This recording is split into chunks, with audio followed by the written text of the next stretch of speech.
wabarakatuh. Waalaikumsalam warahmatullahi wabarakatuh. Innal hamdalillah nahmaduhu wa nasta'inuhu wa nastaghfiruh wa na'udzu billahi min shururi anfusina wa min sayyiati a'malina. May yahdihillahu fala mudilla lahu wa may yudlilhu fala hadiya lahu. Asyhadu an la ilaha illallah wahdahu la syarika lah wa asyhadu anna Muhammadan 'abduhu wa rasuluh. La nabiyya wa la rasula ba'dah, amma ba'd. Ibu-ibu, para ummahat jamaah sekalian yang dirahmati Allah Subhanahu wa taala, puja dan puji syukur marilah kita panjatkan kepada Allah Subhanahu wa taala atas segala nikmat yang diberikan kepada kita semuanya.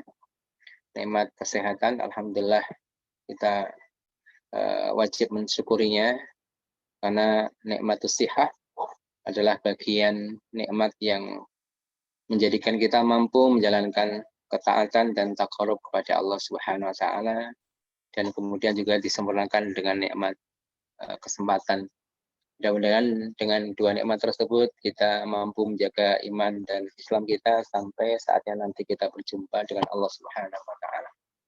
Salawat dan salam kita aturkan kepada junjungan kita, yaitu Nabi besar Muhammad sallallahu alaihi wasallam, kepada keluarga, kepada para sahabat, dan kepada seluruh umatnya yang senantiasa istiqamah di dalam menjalankan sunnah-sunnah beliau hingga hari kemudian.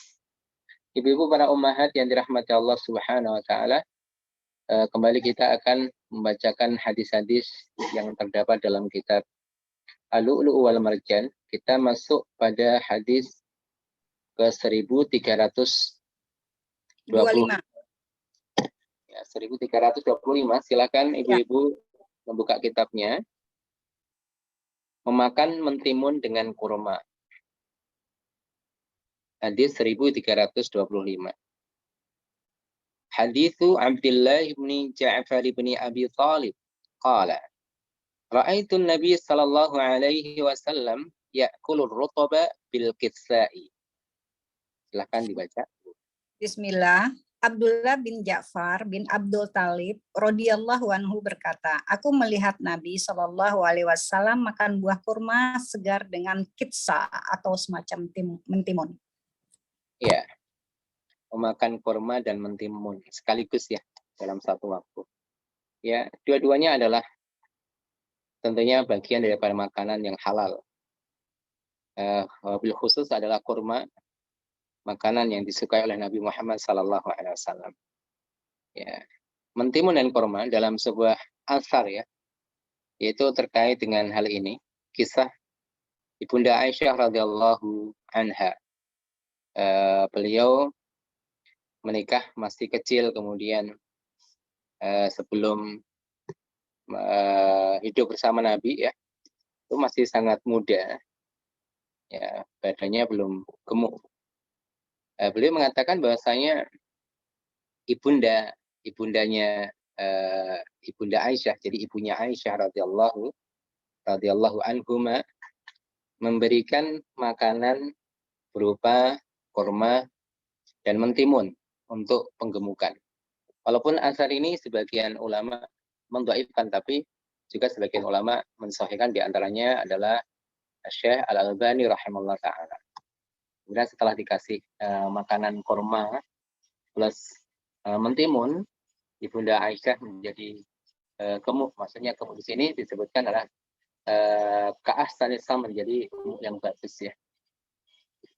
Wallahu a'lam bishawab. Tentunya makanan seperti ini ya, ataupun yang semisalnya, ketika dikonsumsi dengan tujuan tertentu untuk penggemukan atau mengurangi berat badan, tentunya sesuai dengan petunjuk ahlinya ya ibu-ibu. Tapi selama makanan itu halal, ya boleh-boleh saja yang menggabungkan makanan ini dan makanan itu. Para ulama juga menjelaskan bahwasanya seperti kurma itu punya sifatul hararah, sifat panas ya, sedangkan mentimun itu punya sifatul burudah. Jadi karakternya dingin. Kalau kurma itu panas. Ketika digabungkan maka akan seimbang. Wallahu a'lam bishawab. Sekali lagi ini dikembalikan pada ahlinya. Namun memang ada penjelasan para ulama terkait dengan asar dan hadis ini, bahwasanya Nabi Muhammad SAW juga makan kurma langsung dengan timun, ya, dengan mentimun. Allah a'lam bishawab. apakah memang ini bagus untuk satu hal ya, satu kondisi misalnya ya orang yang ingin menaikkan berat badan atau bagaimana. Tapi intinya ini halal dan dilakukan oleh Nabi Muhammad SAW. Dan para ummahat yang dirahmati Allah Subhanahu Wa Taala, para ulama juga menjelaskan dari hadis ini tentang bolehnya memakan 2 jenis makanan sekaligus. Jadi nggak harus satu gitu ya. Makan nasi aja boleh, nasi sama gorengan ya boleh, gitu kan. Nasi sama daging juga boleh. Dan ini menariknya apa? Yang semacam ini dibahas oleh para salaf, Ibu. Jadi menunjukkan para salaf itu sangat sederhana sekali dalam makan dan minum. Jadi mereka biasanya makan satu jenis gitu ya. Kalau ada 2 jenis makanan di atas meja makan kita itu udah luar biasa. Sampai-sampai disebutkan salah satu faidah dari hadis ini, orang itu boleh memakan makanan 2 jenis sekaligus. Ini menunjukkan apa? Orang yang makan makanan 2 jenis sekaligus itu luar biasa. Masya Allah. Makanya Allah memberikan kenikmatan yang besar kepada kita semuanya. Tidak hanya makan nasi ya Ibu, ada sayurnya, ada lauknya, ada Masya Allah. Ini nikmat yang sangat luar biasa. Jadi memang itu tidak haram. Yang haram adalah israf, berlebih-lebihan, melampaui batas, ya melampaui batas berlebihan. Yang aslinya 1 piring cukup, jadi 3 piring dan selanjutnya. Dan tentunya ukuran berlebih-lebihan itu juga berbeda antara satu dengan yang lain. Baik para ummahat yang dirahmati Allah Subhanahu Wa Taala. Jadi hadis ini menunjukkan Rasulullah makan 2 makanan atau 2 jenis makanan sekaligus. Boleh memakan 2 jenis atau 3 jenis, tapi ternyata para salaf mereka adalah orang-orang yang paling sederhana di dalam mengkonsumsi makanan, tidak berlebih-lebihan. Sedangkan terkait dengan memadukan antara kurma dan mentimun, Allah a'lam bishawab, sebagian ulama mengatakan ini adalah perpaduan 2 makanan yang punya sifat berlawanan. Kurma punya karakter panas, sedangkan mentimun punya karakter yang dingin. Kalau itu dipadukan, maka akan seimbang, tubuh jadi seimbang. Dan ada sebuah asar terkait dengan Ibunda Aisyah, ketika Rasulullah SAW atau beliau ya, Ibunda Aisyah ingin berumah tangga dengan Rasulullah, karena ketika dinikah tidak langsung beliau berumah tangga hidup bareng, tidak, ada jangka waktu. Ketika hendak melakukan berumah tangga, uminya Ibunda Aisyah memberikan konsumsi makanan kepada beliau berupa kurma dan mentimun, akhirnya berat badannya naik. Baik, para ummahat, kita lanjutkan hadis berikutnya. Larangan makan 2 butir kurma sekaligus dalam perjamuan makan, kecuali atas izin tuan rumahnya. Hadis ke-1326. Hadis Ibnu Umar an Jabalata. Kunna bil Madinah fi ba'di ahli al-Iraq. Fa asabana sanatun. Fa kana Ibnu Zubair yarzuquna at-tamra. Fa kana Ibnu Umar yamurru bina. Fa yaqul inna Rasulullah sallallahu alaihi wasallam naha 'anil iqrani illa ayasta'dzina ar-rajulu minkum akhahu. Silakan dibaca. Bismillah. Hadis Ibnu Umar dari Jabalah meriwayatkan, kami pernah tinggal di Madinah bersama orang-orang dari penduduk Irak selama setahun. Ibnu Az-Zubair memberi kami rezeki berupa kurma. Suatu hari Ibnu Umar radhiyallahu anhu berjalan melewati kami, lalu dia berkata, sesungguhnya Rasulullah SAW melarang qiran, kecuali bila seseorang dari kalian meminta izin kepada saudaranya.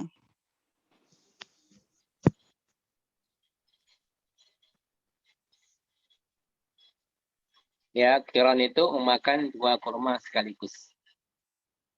Jadi makan kurma 2 sekaligus dimasukkan ke dalam mulut.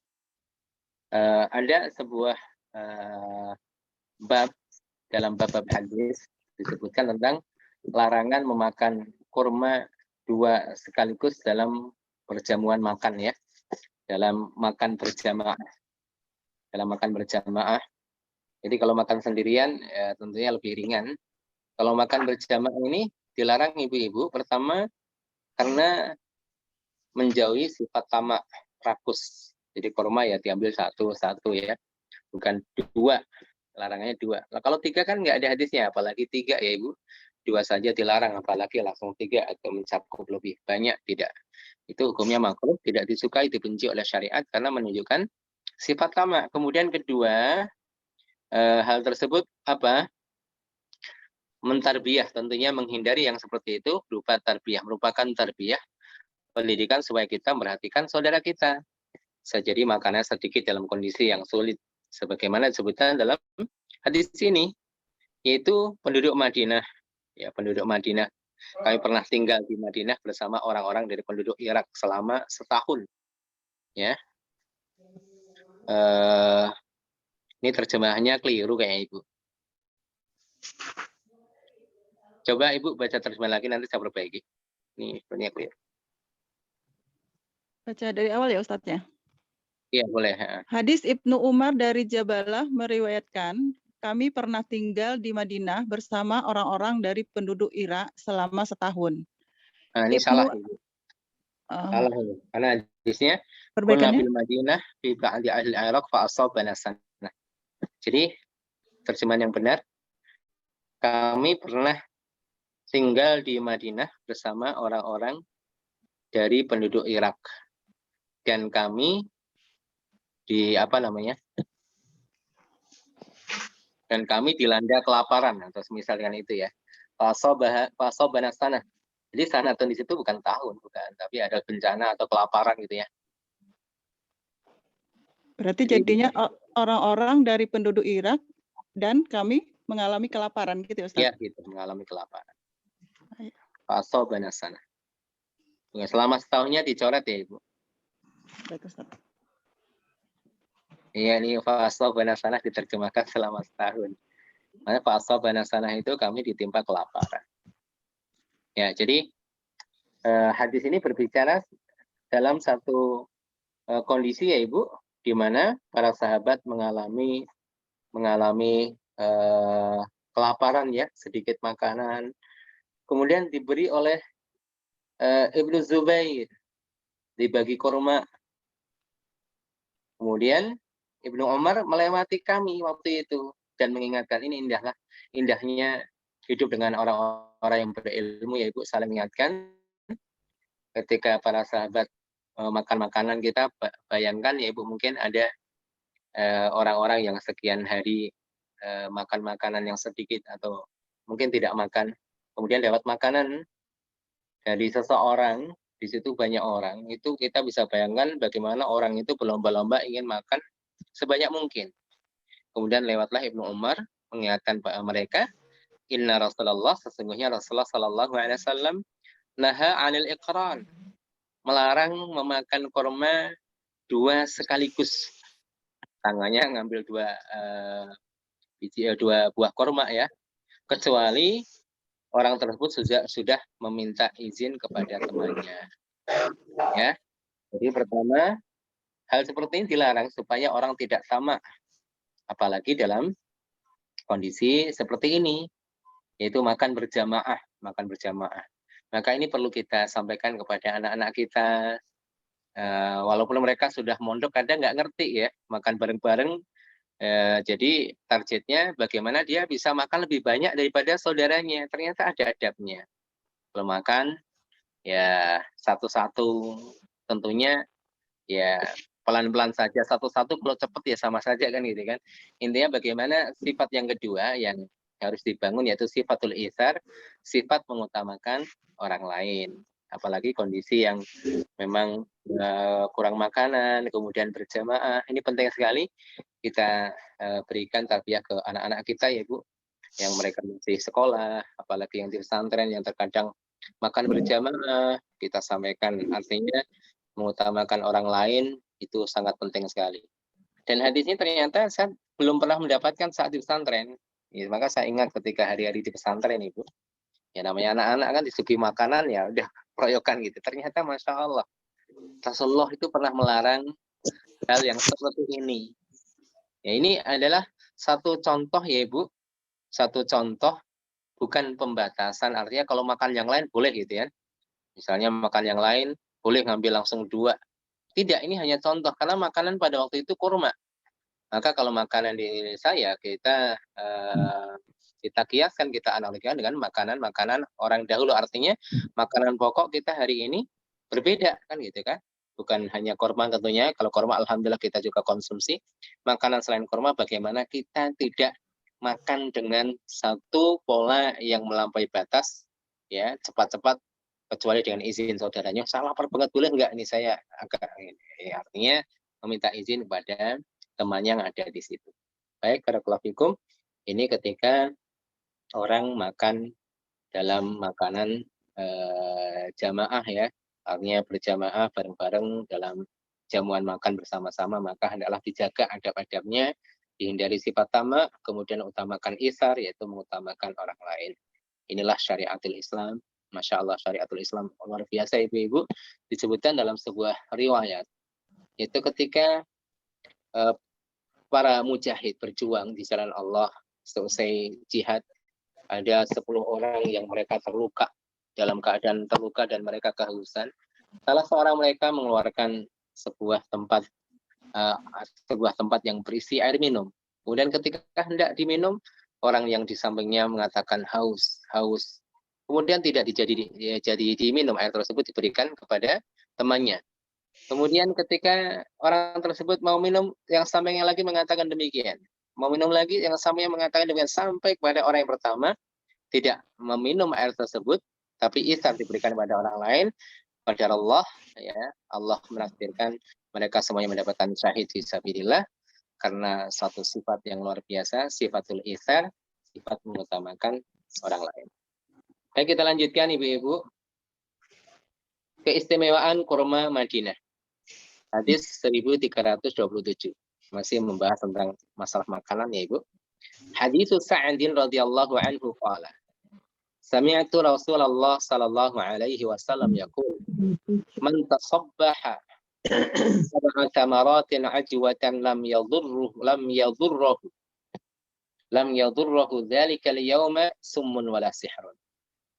Silakan baca. Sa'ad radhiyallahu anhu berkata, saya mendengar Rasulullah Shallallahu alaihi wasallam bersabda, pada pagi 7 butir kurma ajwa, maka tidak akan membahayakan terhadap dirinya, baik itu racun maupun sihir pada hari itu. Iya, baik. Baik, ibu-ibu yang dirahmati Allah Subhanahu wa taala, kurma ajwa, kurma yang sudah familiar, alhamdulillah. Kurma yang tumbuh di kota Nabi, kota Madinah, kurma ajwa. Yang warnanya itu lebih gelap ya ibu, lebih gelap, dan ibu-ibu sudah tahu tentunya kurma ajwa, dan sekarang insya Allah harganya tidak terlalu mahal. Ternyata memiliki satu keutamaan, yaitu barang siapa yang membiasakan untuk mengkonsumsi makan buah kurma ajwa sebanyak 7 butir, yaitu dalam makan pagi ya, makan pagi 7 butir, maka dia akan selamat dari bahaya racun dan bahaya sihir. Ya, ini namanya ikhtiar syar'i ya ibu. Ikhtiar syar'i. Jadi ikhtiar itu ada ikhtiar namanya qadari dan ada ikhtiar namanya ikhtiar syar'i. Ikhtiar usaha ya. Itu ada 2 ibu. Ikhtiar kauni terkhusus terkait dalam masalah kesehatan. Itu ada 2. Yang pertama ikhtiar kauni, itu usaha seseorang untuk sembuh, untuk sehat dengan satu sebab yang tidak disebutkan oleh syariat, namun bisa dibuktikan secara ilmiah, dan itu boleh.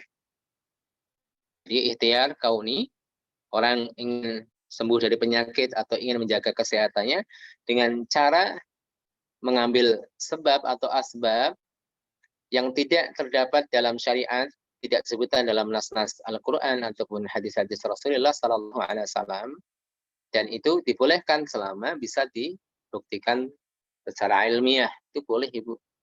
Orang misalnya badannya panas, minum paracetamol, dan ibu-ibu tentunya tidak akan mendapatkan kata-kata paracetamol dalam Al-Quran dan dalam hadis-hadis Nabi. Berarti tidak syar'i Ustaz, ya tidak syar'i, tapi tidak semua yang tidak syar'i itu tidak boleh. Itu namanya sababun kauni atau ikhtiyarun kauni. Sebab kauni atau ikhtiar kauni. Orang sakit kepala itu minum obat sakit kepala, apapun namanya kan, tidak ada disebutkan dalam Al-Quran dan As-Sunnah. Tapi itu boleh, karena itu bisa dibuktikan kemanfaatannya secara ilmiah. Kemudian yang kedua adalah sababun syar'i atau ikhtiyarun syar'i. Ikhtiar yang sifatnya syar'i, pengobatan, ya, yang disebutkan oleh Al-Quran, misalnya madu, fihi syifa'ul linnas, di dalam madu ada obat penawar bagi manusia, obat bagi manusia, fihi syifa'ul linnas, ya, bagi manusia. Kemudian di dalam hadis-hadis, misalnya pengobatan ruqyah syar'iyah, kemudian pengobatan yang disebutkan dalam hadis yaitu hijamah misalnya, berbekam, ataupun hari ini yang lagi ramai pengobatan dengan al-qustul hindi atau al-udul hindi, pengobatan yang terkait dengan COVID. Disebutkan dalam hadis itu bisa mengobati radang selaput paru-paru, ya, radang selaput paru-paru. Mungkin ada kaitannya karena COVID menyerang paru-paru, jadi paru-paru dan pernapasan, ya, terkait dengan hal itu, ibu-ibu. Allah alam bisawab, ini mungkin sebagai salah satu sebab, ya, usaha seseorang untuk menyembuhkan penyakit tersebut. Tapi perlu diingat para ummahat yang dirahmati Allah Subhanahu wa taala, apapun usaha kita, baik yang sifatnya kauni ataupun yang sifatnya syar'i, hal tersebut tidak bisa memberikan manfaat kecuali dengan izin Allah Subhanahu wa taala. Makanya semua kembali kepada Allah, walaupun usahanya sudah syar'i. Orang sakit kemudian minum madu kok nggak sembuh, katanya ini obat, ya. Semua itu adalah dengan izin Allah Subhanahu wa taala. Maka apapun yang kita lakukan, ibu-ibu, apapun yang kita lakukan, ingat bahwasanya asy-syafi huwallah, yang menyembuhkan itu adalah Allah, bukan madu, bukan qustul hindi. Kalau minum qustul hindi langsung sembuh, ya belum tentu, gitu kan. Setidaknya kalau kita misalnya mempraktekkan apa yang direkomendasikan oleh Allah, yang direkomendasikan oleh Nabi, dengan niatan kita itu cinta dengan syariat, ya, mudah-mudahan mendapatkan pahala dari sisi situ.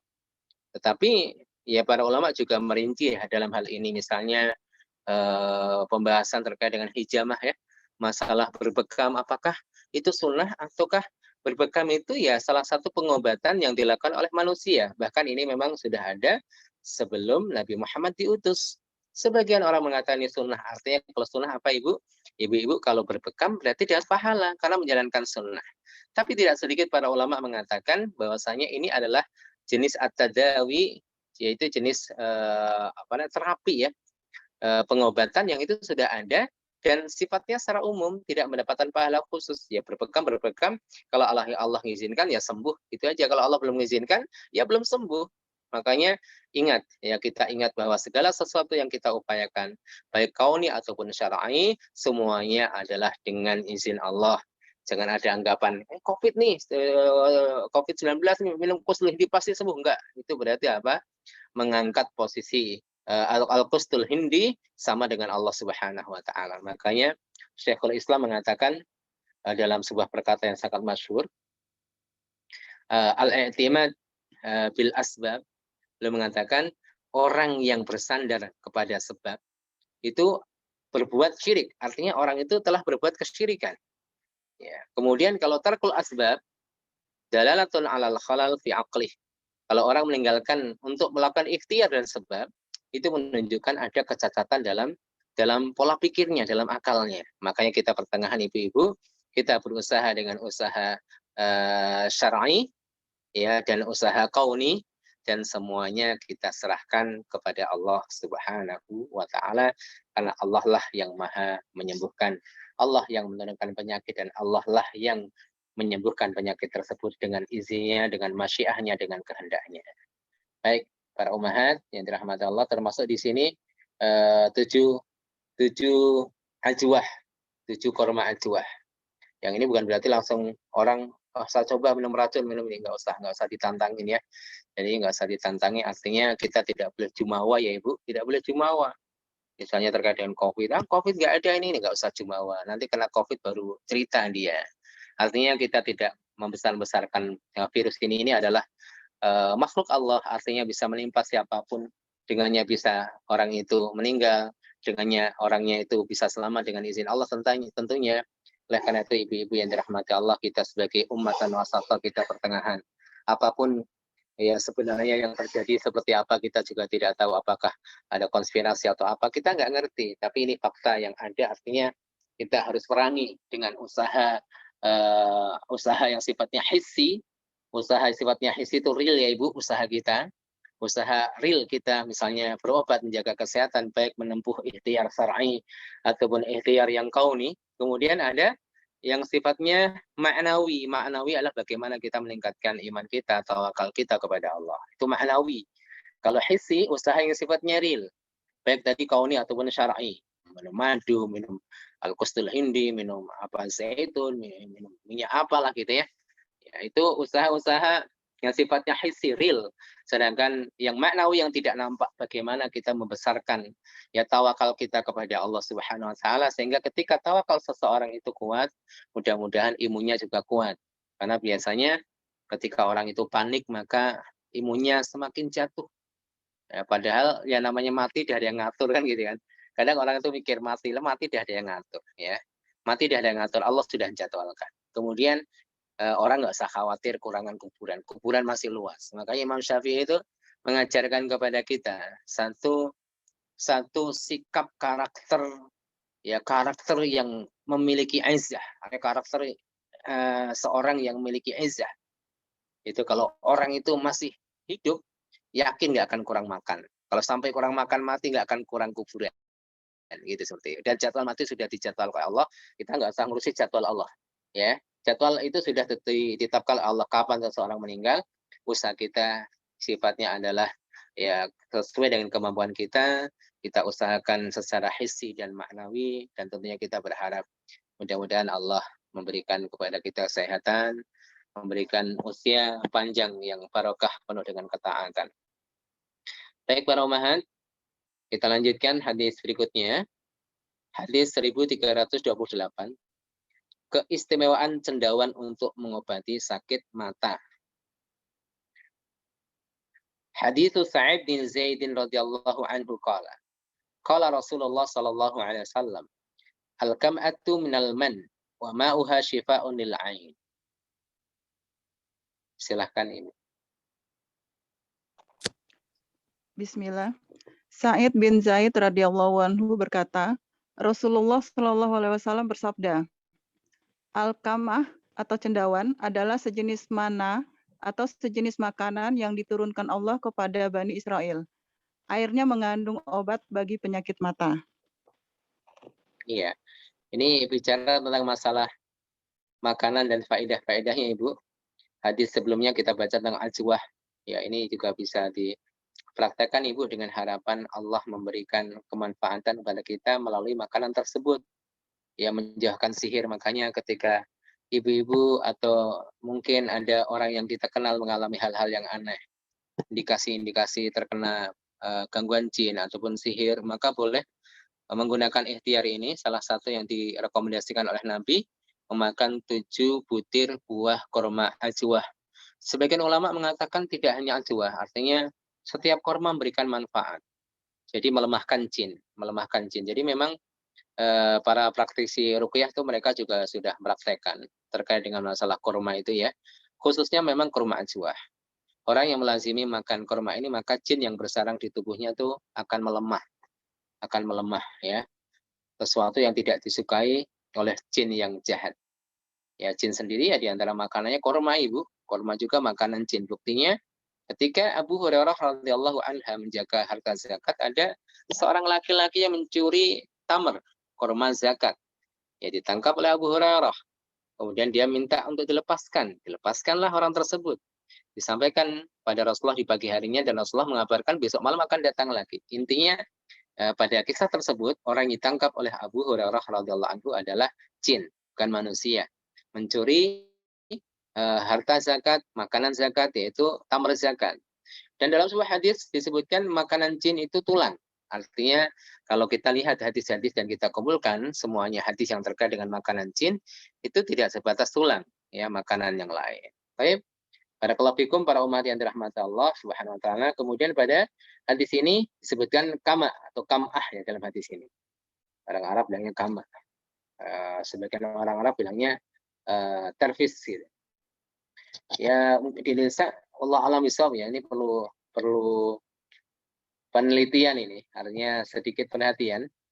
Kalau saya lihat di internet, saya coba lihat kamah ataupun cendawan itu seperti apa ya. Kalau cendawan itu kalau diketik cendawan itu yang muncul malah jamur. Saya tidak begitu yakin dengan pencarian menggunakan kata kunci bahasa Indonesia, karena hadis ini menggunakan bahasa Arab. Saya coba ketik kamah gitu ya, kamah, kemudian kamah itu jenis apa, bahasa Latinnya seperti apa, coba saya telusuri.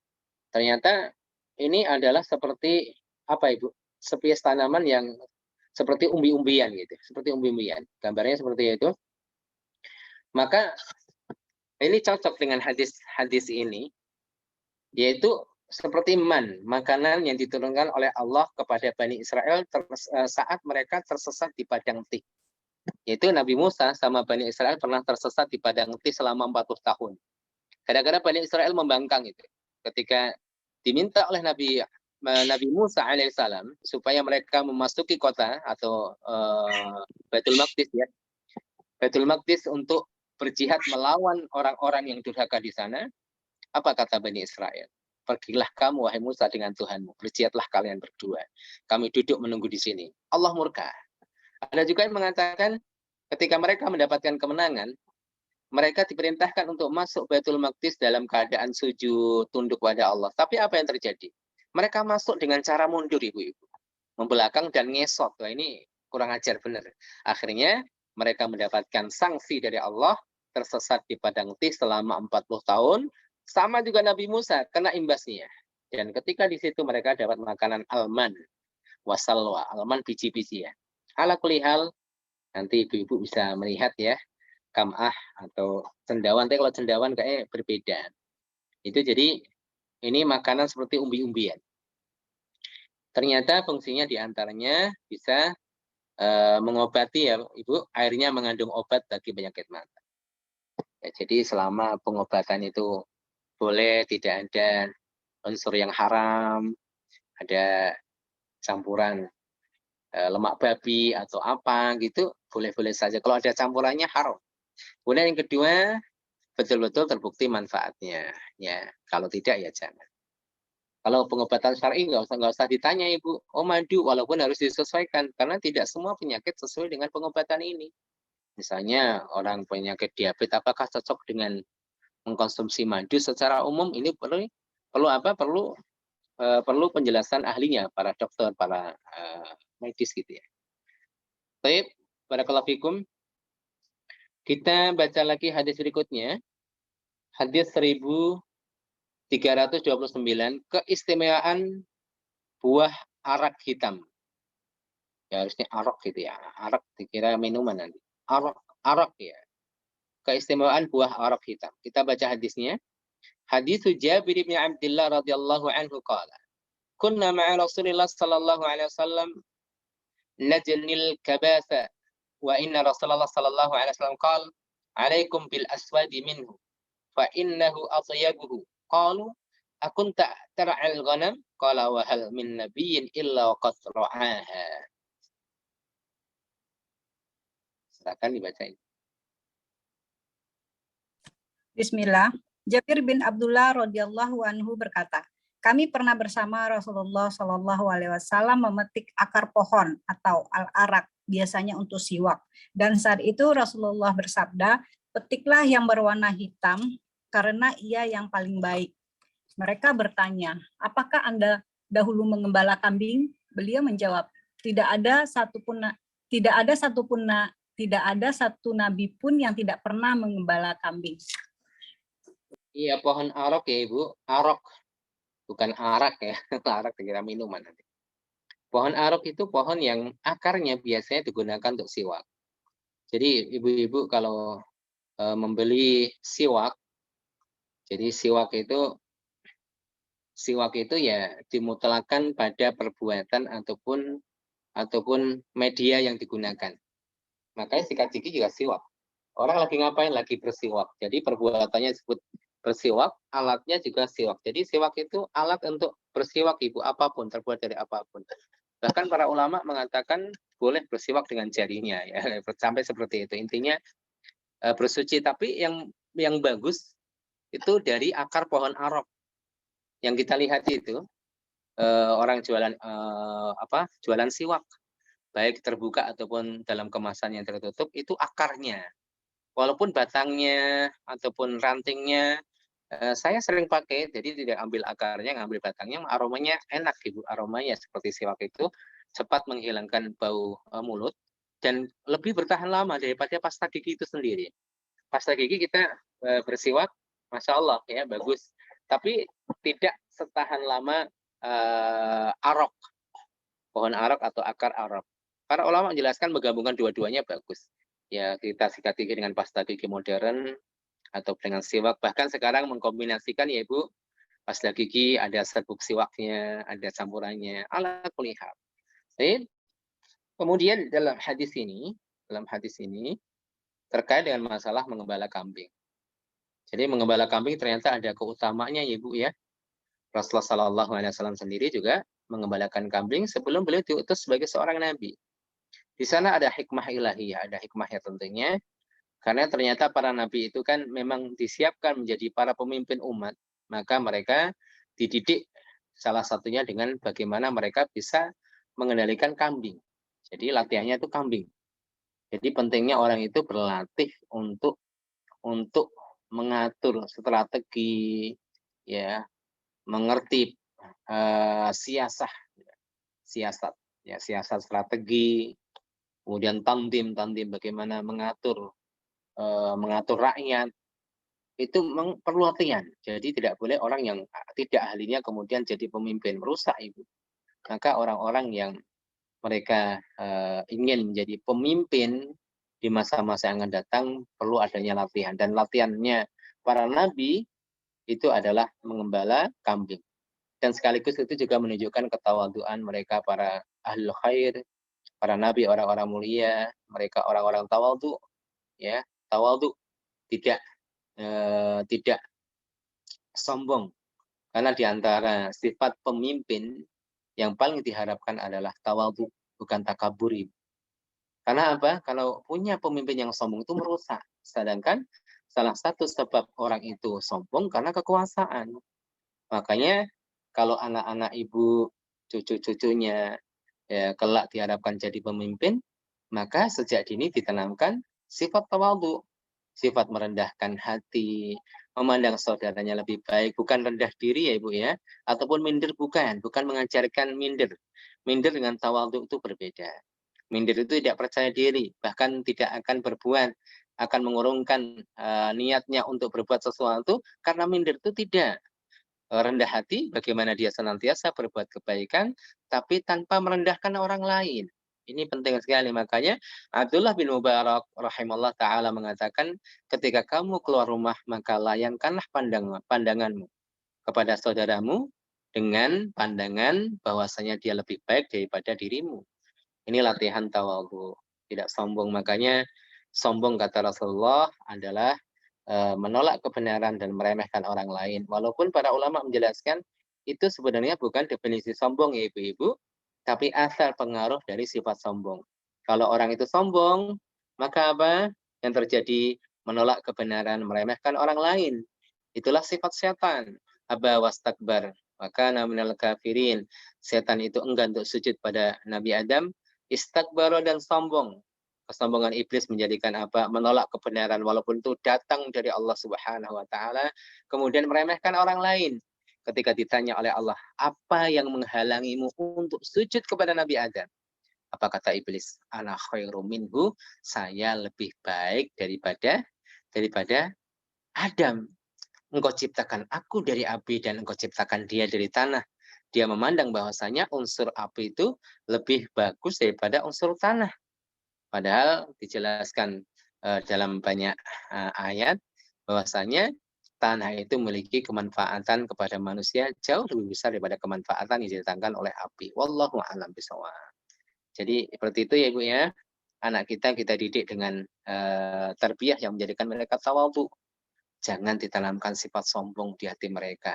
Makanya ketika misalnya kita jalan-jalan, ya kemudian melihat orang minta-minta gitu ya, melihat orang minta-minta, itu jangan sampai tanamkan pada diri anak kita sifat sombong. Tapi tanamkanlah sifat tawadhu, ya sifat tawadhu. Melihat seperti itu tanamkan satu tarbiyah yang benar. Ya nanti kalau misalnya sudah besar, kamu harus bisa membantu mereka ataupun perkataan-perkataan yang baik ya Ibu. Jangan sampai apa yang kita tanamkan malah keliru. Apa yang kita sampaikan itu keliru walaupun kelihatannya bagus gitu ya. Sehingga muncul sifat takabur, sifat sombong di hati anak-anak kita. Maka ini penting. Salah satu sifat yang harus ditanamkan kepada calon-calon pemimpin yang akan datang adalah sifat tawadhu, sifat tawadhu. Tidak ada nabi, tidak ada satupun nabi, ya, tidak ada satu nabi pun yang tidak pernah menggembala kambing. Artinya hampir seluruh nabi, tapi tidak semua nabi menggembala kambing ya Ibu. Jadi pernyataan nabi bukan berarti ini salah, artinya perkataan yang dibangun di atas mayoritas. Artinya mayoritas para nabi itu menggembala kambing, walaupun ada sebagian nabi yang tidak menggembala kambing sebelum diangkat menjadi nabi. Jadi tidak masalah karena memang kaidahnya apa Ibu? Sesuatu yang jarang terjadi itu bukan berarti menunjukkan kecacatan satu kaidah secara umum. Kaidah umum itu tidak bisa cacat kalau hanya ada 1, 2, 3 kasus. Sebagaimana dalam surat Ar-Ra'd Ibu, surat Ar-Ra'd ayat 38 itu disebutkan bahwasanya tidak ada nabi sebelum Nabi Muhammad kecuali dijadikan bagi mereka istri-istri dan keturunan-keturunan. Jadi nabi, rasul semuanya punya istri dan keturunan. Ini mayoritasnya, sedangkan ada juga sedikit nabi yang mereka tidak punya istri, tidak punya keturunan. Siapa di antaranya? Nabi Yahya, termasuk di antaranya Nabi Isa alaihi wassalam. Jadi seperti itu Ibu ya. Kalau ditanya apakah setiap nabi menggembalakan kambing? Enggak, tidak semua nabi menggembalakan kambing sebagaimana dijelaskan para ulama. Lalu bagaimana maksud sabda Nabi di sini? Sabda Nabi ini dibangun di atas mayoritas. Artinya mayoritas para nabi ditarbiyah oleh Allah dengan cara menggembala kambing sebelum diangkat menjadi nabi. Termasuk Nabi Musa menggembalakan kambing ya selama sekian tahun. Karena itu sebagai syarat beliau menikahi anak Nabi Syuaib alaihi salam. Ya, menggembala kambing. Nabi Muhammad, Nabi kita menggembalakan kambing. Tapi memang tidak semuanya. Dan perkataan Nabi ini tidak salah, benar. Karena sesuatu yang terjadi, sesuatu yang sifatnya sedikit itu tidak bisa mengalahkan yang sifatnya mayoritas. Ya, jadi kaidah yang dibangun di atas mayoritas itu tidak cacat karena suatu peristiwa yang sangat jarang terjadi. Baik, para ummahat, ibu-ibu yang dirahmati Allah, kita lanjutkan hadis berikutnya. Memuliakan dan mengutamakan kepentingan tamu. Hadis 1330.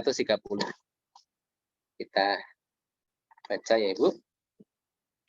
Hadithu Abi Hurairah radhiyallahu anhu anna rajulan atan Nabi sallallahu alaihi wasallam.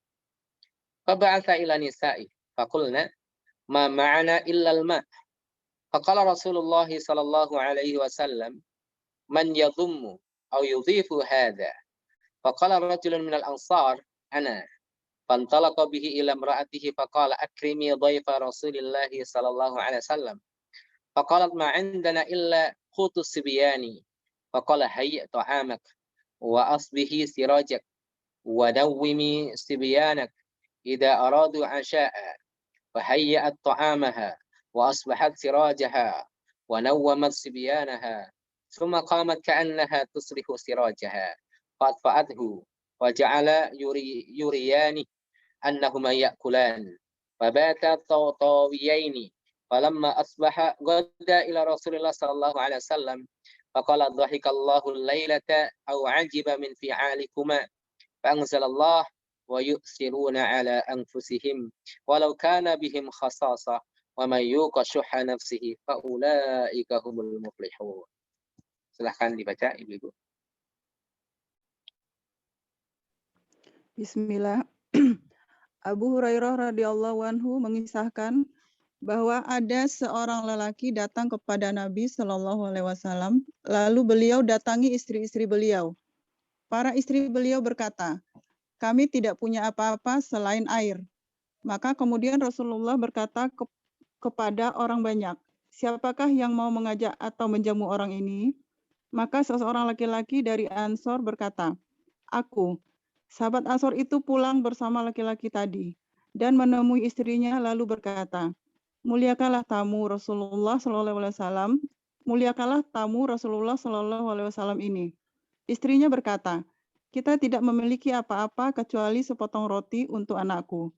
Sahabat Ansor itu berkata, suguhkanlah makanan kamu itu, lalu matikanlah lampu dan tidurkanlah anakmu.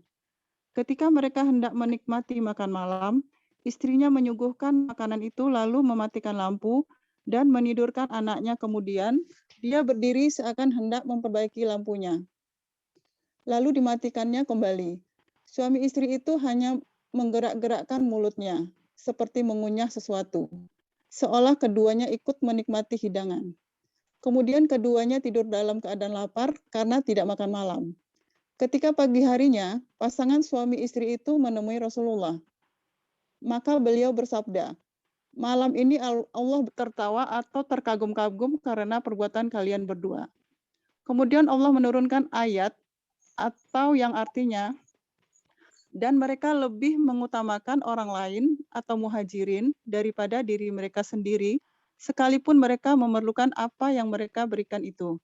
Dan siapa yang dipelihara dari kekikiran dirinya, mereka itulah orang-orang yang beruntung. Ya, Al-Asyar ayat 9. Baik.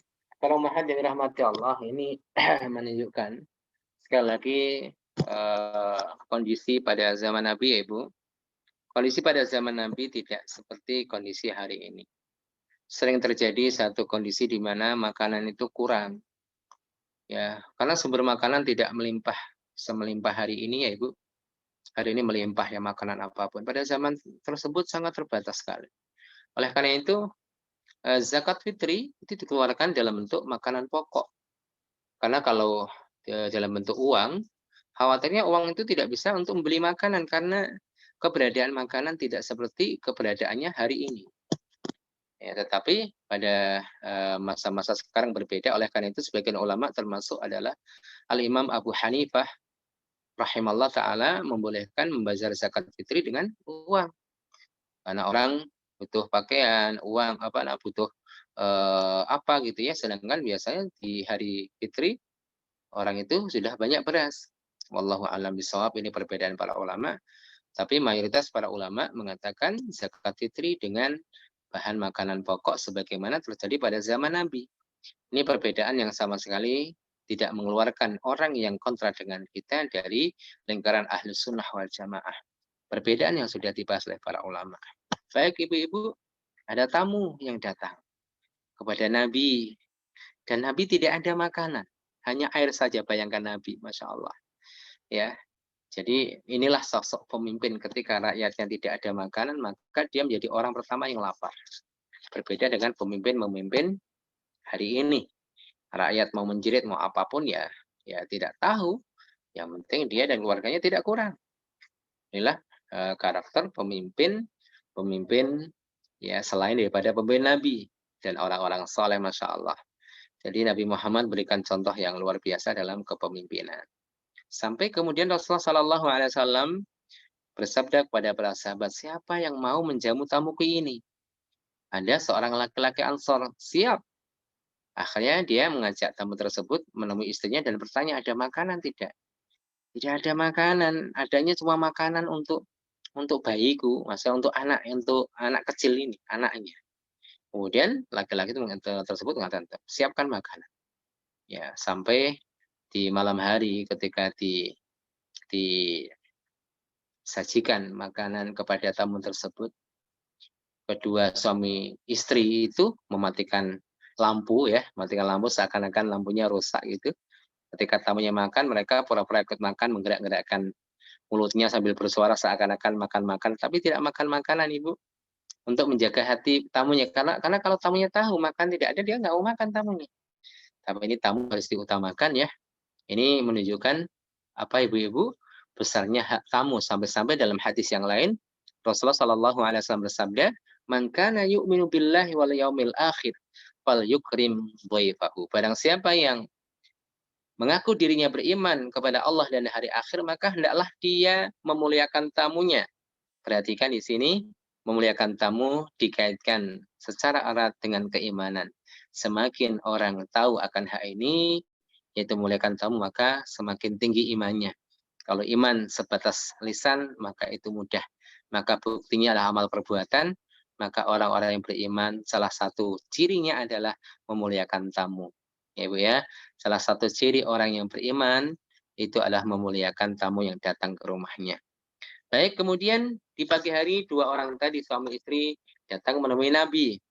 Dan Nabi mengabarkan berita gembira bahwasanya Allah tertawa di malam itu. Allah tertawa. Jadi Allah tertawa di sini ya kita tetapkan ya Allah tertawa dengan sifat-sifatnya, dengan keagungannya. Dan tertawanya Allah tidak seperti tertawa hambanya. Apakah tertawa di sini maksudnya ridho? Iya, di antara maknanya ridho, tapi bukan berarti diubah maknanya. Tertawa artinya ridho, tidak. Artinya lazim. Konsekuensi yang ada dari tertawanya Allah, berarti Allah itu ridho. Kalau Allah tertawa pasti ridho. Kalau Allah itu tersenyum pasti ridho. Tapi bukan berarti memaknakan tertawa Allah itu ridho, tidak. Itu menakwilkan. Allah tertawa ya sudah kita tetapkan sebagaimana kabar yang datang kepada kita dari Al-Quran maupun dari Sunnah Rasulullah Sallallahu Alaihi Wasallam, tanpa harus menakwilkannya kepada makna yang lain, tanpa harus memisalkan dengan sifat makhluknya, yaitu seperti keyakinan tertawa Allah seperti tertawa manusia itu salah, tanpa bertanya bagaimana tentang tertawanya Allah Subhanahu wa Ta'ala, tanpa menolaknya, karena ada sebagian kalangan menolak. Ini adalah kiasan saja. Allah tertawa enggak? Allah enggak tertawa, kiasan saja. Mereka menolak. Akhirnya menjadi bangsa atau menjadi kaum Mu'attilah. Jadi kaum Mu'attilah sebagaimana orang-orang Jahmiyah ataupun orang-orang Mu'tazilah, sebagaimana orang Mu'tazilah menafikan sifat-sifat yang ada pada Allah Subhanahu wa Ta'ala. Baik, para ummahat, kita lanjutkan hadis berikutnya 1331. Hadis Abdurrahman ibn Abi Bakrin. Qala kunna ma'an Nabi sallallahu alaihi wasallam 30 wa 100. Wa qala Nabi sallallahu alaihi wasallam hal ma'a ahadin minkum ta'am. Fa idza ma'a rajulin sa'un min ta'amin aw nahwu. Fa ujila thumma ja'a rajulun musyrikun mush'anun tawilun bi ghanamin yasuquha fa qala Nabi sallallahu alaihi wasallam bay'an am atiyah aw qala am hibbatan qala la bal bay'. Fashtara minhu syatan fasuni'at wa amara Nabi sallallahu alaihi wasallam bisawadil batni. Ayushwa wa aimullahi ma fi 30 wal illa qad hazzan Nabi sallallahu alaihi wasallam lahu quzzatan min sawadi batniha in kana shahidan a'taha iyyahu wa in kana ghaiban khaba'a lahu wa ja'ala minha qas'atain fa kalu ajma'un wa syabi'ana wa fadalatul qas'atan wa hamalnahu 'ala al-ba'ir aw kama qala. Ya, silakan. Abdurrahman bin Abu Bakar radhiyallahu anhu berkata, kami pernah bersama Nabi Shallallahu alaihi wasallam dalam perjalanan berjumlah 130 orang. Beliau berkata, apakah di antara kalian ada yang memiliki makanan? Maka jika ada sebanyak 1 sok makanan atau sejenisnya, dibuatlah adonan. Kemudian datang seorang musyrik yang berambut panjang, namun agak semrawut, membawa kambing yang digiringnya. Nabi Shallallahu alaihi wasallam berkata, apakah kambing ini untuk dijual atau untuk dihadiahkan? Atau beliau berkata dengan redaksi atau dihibahkan? Orang itu menjawab, untuk dijual. Maka beliau membeli seekor darinya. Lalu kambing itu dimasak dan Nabi Shallallahu alaihi wasallam memerintahkan agar hatinya dibagi-bagikan. Demi Allah, tidak ada dari kami yang berjumlah 130 orang melainkan telah diberi oleh Nabi Shallallahu alaihi wasallam potongan jantung dari isi perut kambing tersebut. Jika ada yang hadir di situ, pasti diberi. Dan jika sedang tidak ada, disisakan baginya. Maka dibuat dalam 2 kuali. Lalu mereka makan semuanya dan kami merasa kenyang, serta masih tersisa 2 kuali 2 kuali, lalu kami bawa di atas unta. Demikian atau sebagaimana dikatakan olehnya.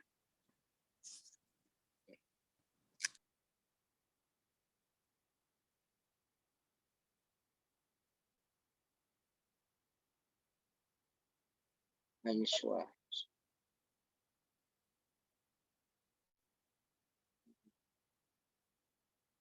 Baik Ibu, ini terjemahannya juga Nggak sesuai ya Ustadz. ada yang nggak sesuai nih. Lalu kambing itu dimasak. Fasuniat wa amara Nabi sallallahu alaihi wasallam. Lalu kambing itu dimasak dan Nabi memerintahkan agar hatinya itu ayuswa. Ayuswa bukan dibagi tapi dibakar ya Ibu. Atau dipanggang. Oh ya, Iya, dibakar atau dipanggang.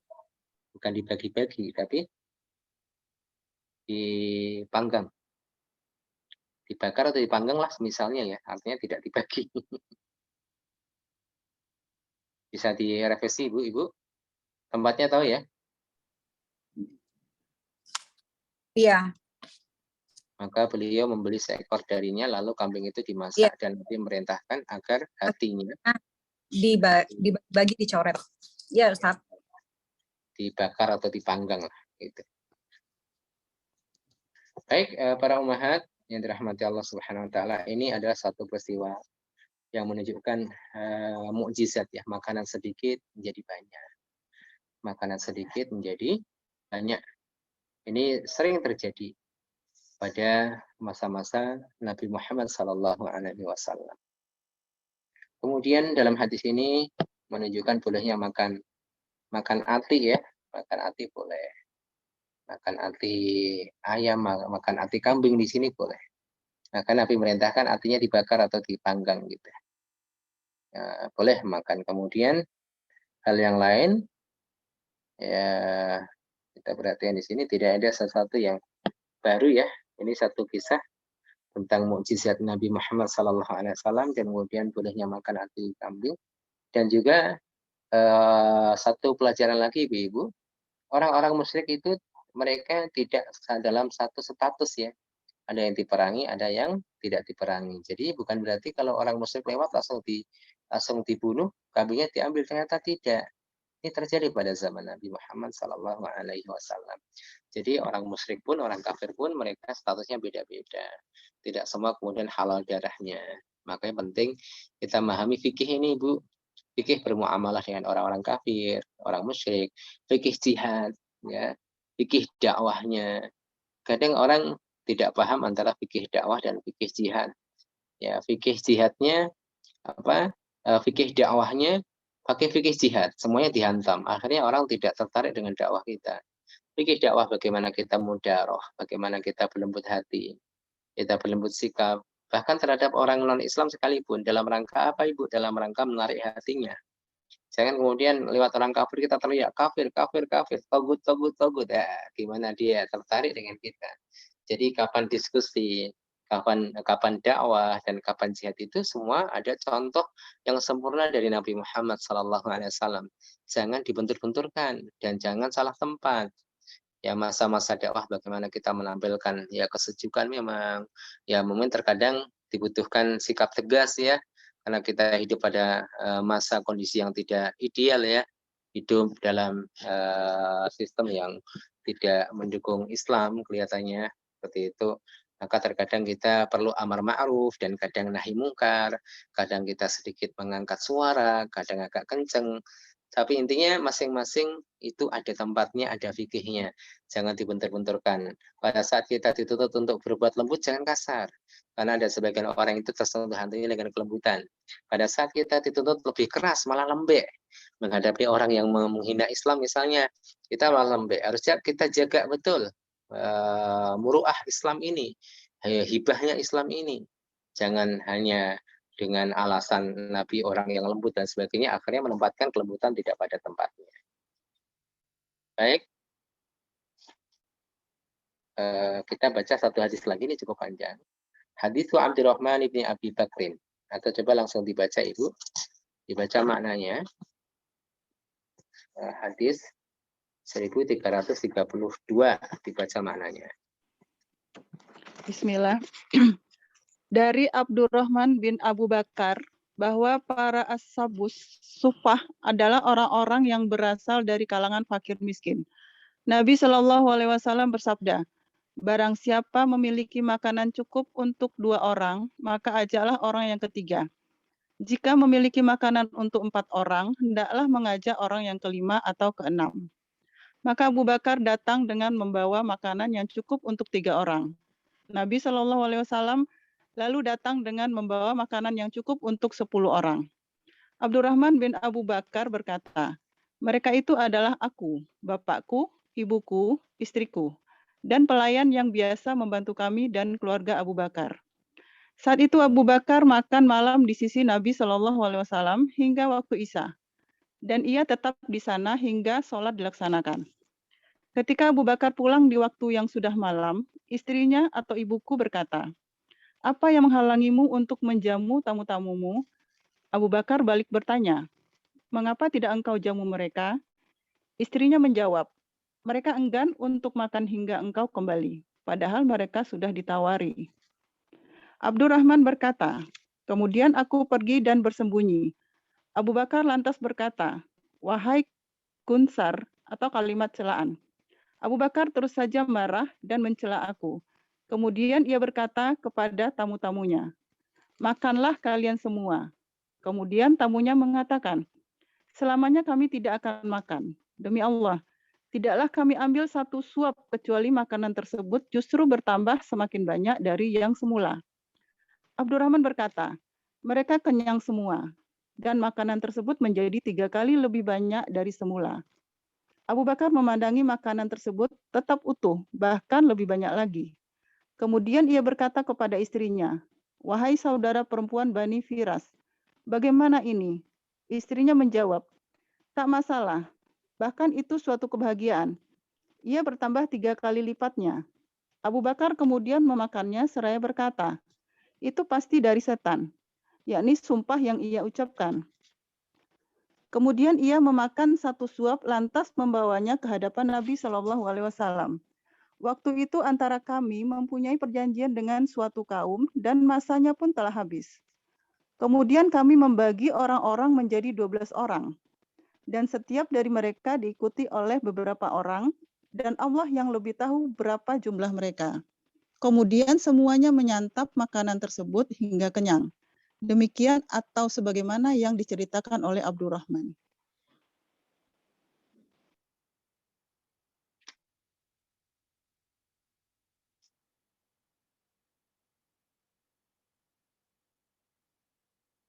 Ya, baik. Bentar.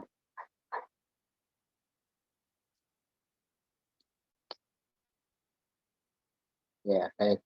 Jadi peristiwa Abu Bakar dengan tamu-tamunya.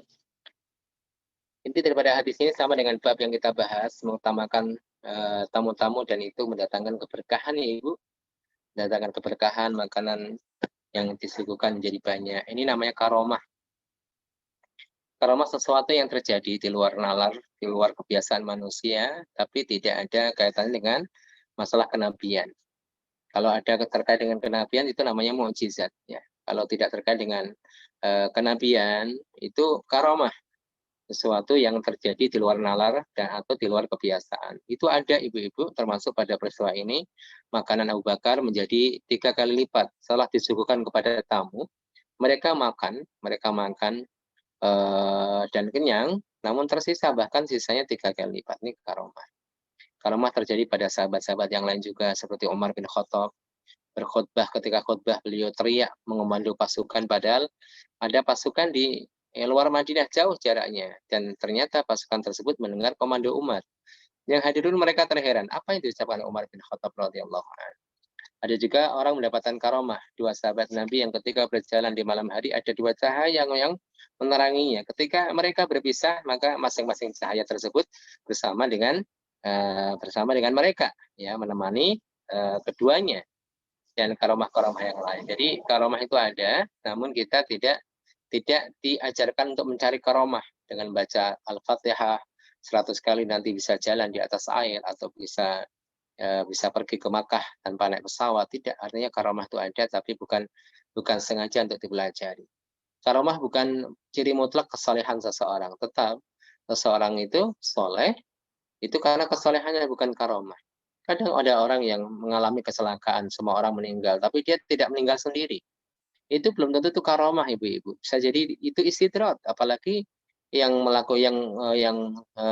selamat tadi adalah orang yang jahat. Bisa jadi itu istidrat dari Allah, yaitu untuk menunda kematiannya supaya sempurna dosanya dan semakin sempurna hisab di akhirat. Makanya tidak perlu kita harus mencari-cari karomah. Ibnu Taimiyah mengatakan, kun taliban lil istiqamah wala takun taliban lil karamah. Jadilah engkau orang yang gemar mencari keistiqomahan, jangan cari karomah. Carilah istiqomah, jangan cari karomah.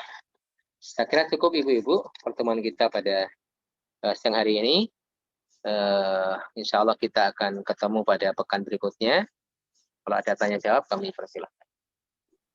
Ustadz Afwan, Ya, Ibu. boleh saya menambahkan yang mengenai jamur tadi? Kebetulan saya punya buku Nutrisi Surgawi karangan T. Fauzia Tiasuma, Medical Doctor Research in Integrative Nutrition dengan Taufik Tasyad, Medical Doctor Research in Spiritual Neuroscience. Itu mengenai cendawan tadi, itu ahli botani, saya bacakan ya Ustadz, ini buat pengetahuan. Ahli botani Timur Tengah yang bernama Moldenka pada tahun 1854 menyatakan bahwa berdasarkan etnogeni melalui ciri-ciri yang disebutkan di dalam Al-Quran dan Taurat, maka jamur itu mereka kasih nama truffle. Jamur, mungkin kalau browsing mungkin bisa dengan jamur truffle. Nah itu jamur ini salah satu makrofungi gurun yang merupakan tanaman asli Timur Tengah dan gurun Afrika. Truffle ini, jamur ini, cendawan ini sedikit berbeda dengan jamur lainnya, tidak memiliki tangkai dan lembaran-lembaran yang menyerupai insang. Jadi yang diambil di sini saripatinya untuk pengobatan mata itu dengan rujukan hadis tadi di dalam bukunya itu, Ustadz. Iya, bisa jadi seperti itu, Ibu. Perlu penelitian lagi, Mang. Ya, saya lihat di beberapa referensi di Wikipedia aja menunjukkan seperti itu, namanya travel gitu ya. Saya coba cari yang lain, ada yang menyebutnya tadi nama yang saya sebutkan dengan kam'ah, saya ketik kam'ah ya. Tapi memang kalau cendawan munculnya seperti jamur-jamur gitu ya. Kalau kam'ah itu munculnya seperti umbi-umbian. Allah alam bisawab. Allah alam bisawab, Ibu. Ya, untuk pengetahuan aja ya. Iya, benar, Ustaz. Ya.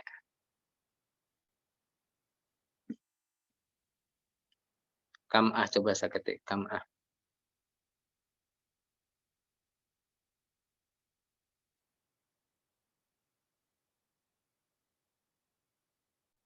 Iya. Iya, seperti ya munculnya jamur juga sih, Bu. Jamur kayak umbi-umbian gitu ya. Seperti ini, jamur ya ini ya. Iya, benar.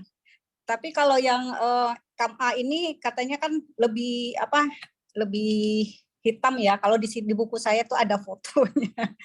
Ada ini, emang ada kam'ah sauda, ada nama lain, ada kam'ah yang hitam.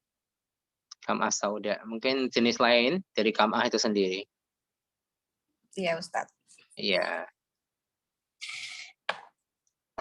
Iya, jadi salah satu faedahnya adalah air yang terkandung dalam kam'ah itu bisa ngobatin mata.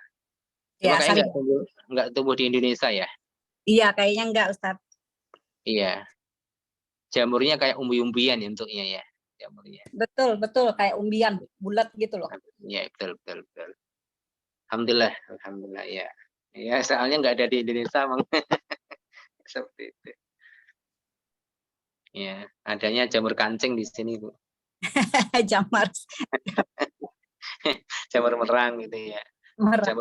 Jamur kam'ah, iya, jamur kam'ah. Kam'ah sauda, kam'ah hitam. Gimana, Ibu? Ya. Ada nggak sih dalilnya yang kita harus membaca surat Waqiah Al-Waqiah tiap hari Ustadz? Disebutkan oleh Al-Imam Ibnu Katsir dalam tafsirnya di Muqaddimah surah Al-Waqiah itu, membaca surah Al-Waqiah setiap hari akan mendatangkan rezeki.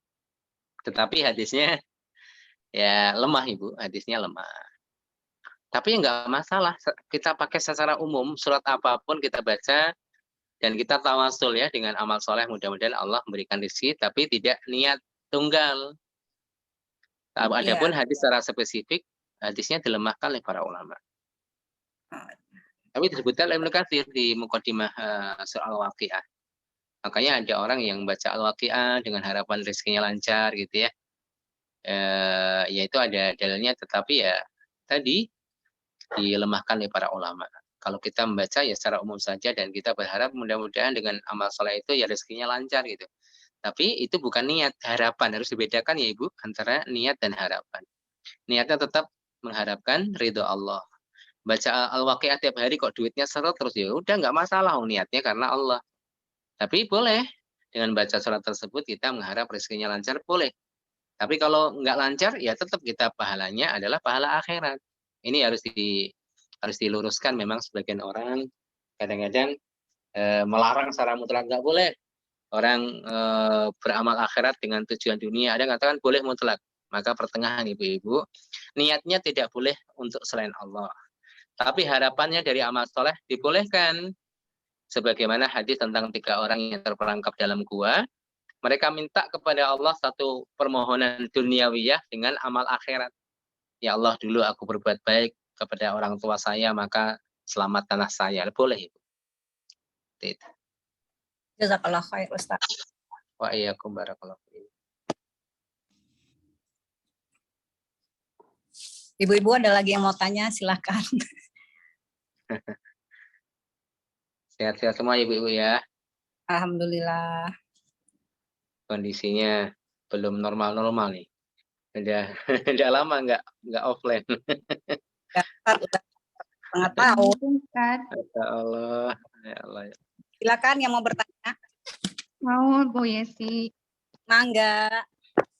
Ustaz mau nanya, kalau makanan yang dipadukan, saya pernah dengar kalau nggak salah ikan dengan apa itu nggak boleh, itu gimana maksudnya Ustaz? Oh iya, itu tentunya yang ahli ya Ibu. Kalau nanti Ustadz jawab salah takutnya.